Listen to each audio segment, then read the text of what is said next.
কহে কি করিলে বলো পাহিব তোমারে, রাখিব আখিতে আখিতে। আমি জানি যে না ফেরার দেশে চলে গেলে কেউই আর ফিরবে না, তবু কেন এত আক্ষেপ, এত মায়া? কেন আমার তোমাকে নিয়ে এত মায়া হয়? পৃথিবীতে তো আরো মানুষ আছে, তাদের নিয়ে কেন হয় না? চলে গেলে তো একেবারেই চলে গেলাম। তাই চলে যাওয়ার আগে আগে তোমাকে নিয়ে আরেকবার চেষ্টা করতে চাই।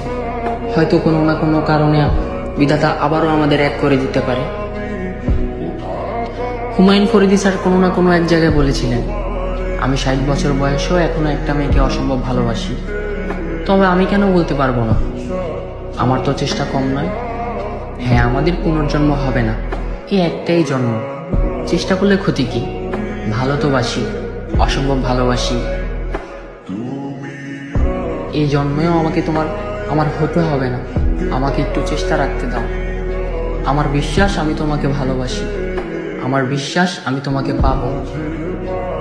হুমায়ুন ফরিদি স্যার 60 বছর বয়সে যেভাবে বলেছিলেন আমি তোমাকে অসম্ভব ভালোবাসি, ডায়েরির 101 পৃষ্ঠায় যেভাবে লেখা ছিল আমি তোমাকে ঠিক সেভাবেই ভালোবাসি।